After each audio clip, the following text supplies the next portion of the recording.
Hello again, this is the Demon Ferret, with the deer. He's done. Now before I talk about the deer and what he has and blah blah blah, I wanted to make clear the purpose of the deer.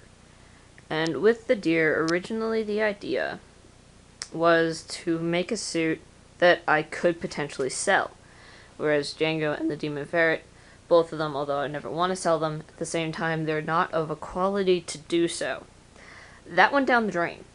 After I started to fall in love with the suit and with the character, I realized I'm just going to keep it for myself, and then I decided to experiment in a completely different way.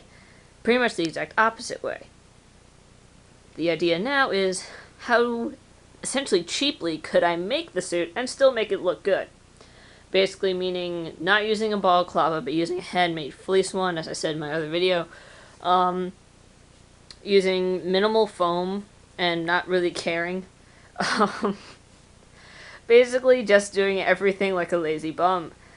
And as you can see, the result is actually really good. You can still do a fursuit with terrible methods and it still come out really good and be very durable. This thing hasn't fallen apart on me. And I've been wearing it for the past day, basically. And with Django, he fell apart pretty quick. And he had to get repairs. He still has to get repairs constantly. This one doesn't, which is kind of amazing. The other thing, his fur.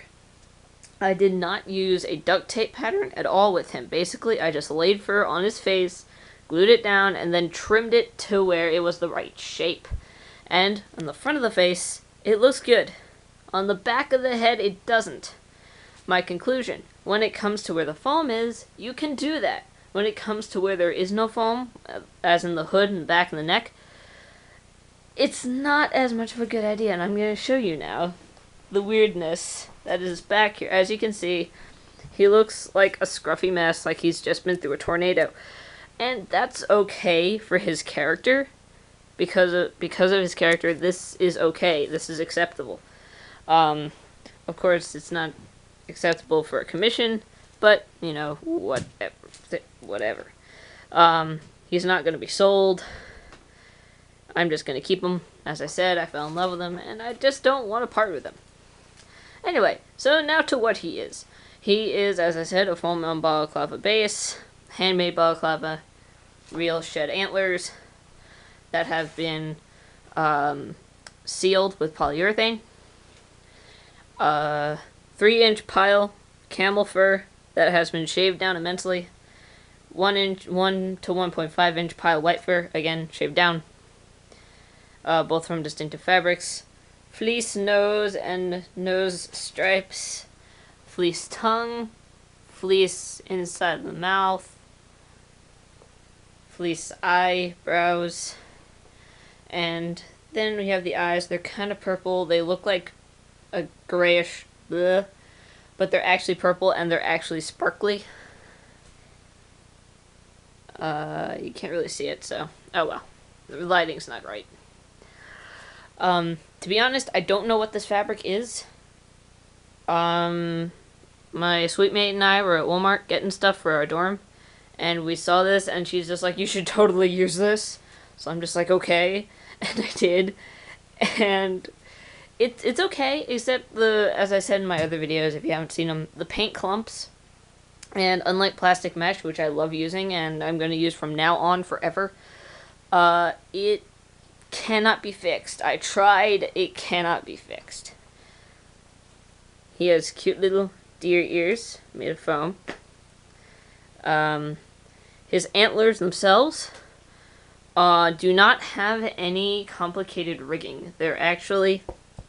It's just exercise foam mat, and that's it. They're just glued down to holes that I cut out in exercise foam mat, and it's just hot glue. And this thing is not coming off. As I said in my other video where this thing was just a foam base, this antler had to be fixed because it was turned to inwards.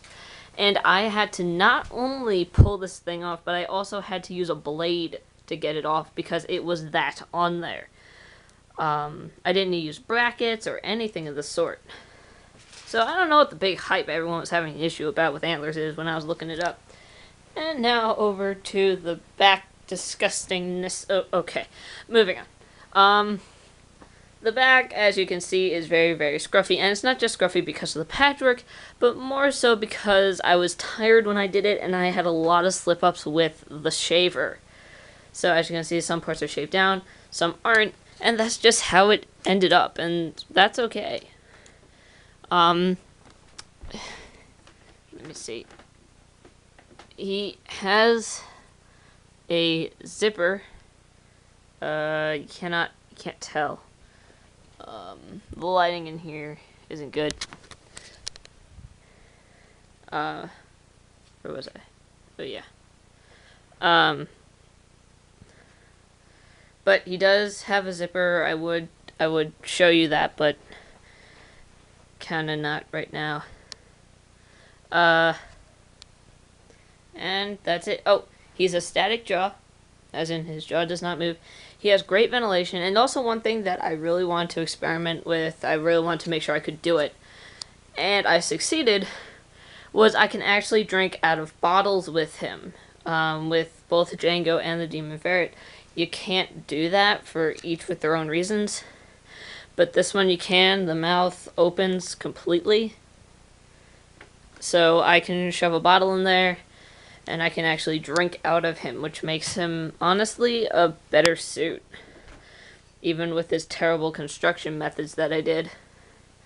So, yeah, basically, the moral of the story here is, if you're gonna half-ass a suit, half-ass it well, because this is the result. Because I stopped caring. I was depressed half the time that I made this. So, I really stopped caring about making sure that the fur was all perfect. And I only had scraps anyway because I left my giant pile of camel fur here at the house where I didn't have it in my dorm where I worked on this.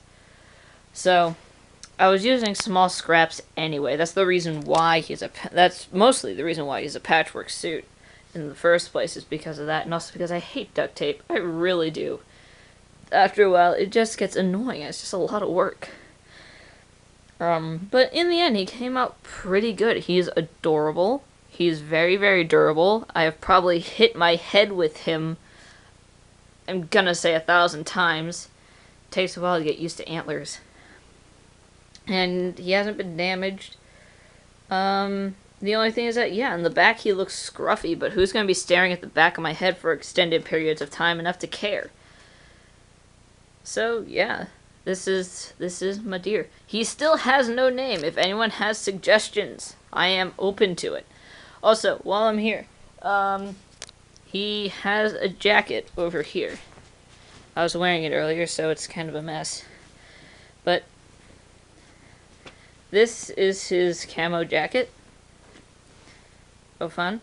Because he's a hunter deer. He's a deer who hunts wolves. Oh, how original. Not really.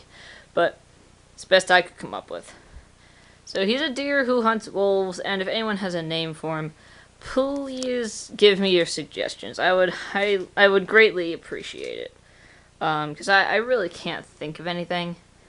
Sorry, he's kind of crooked. He's balancing on a vacuum, so not the best place for him to be. Makes a good drying rack, though, when I have to clean him off. Anyway, until next time, bye, peoples.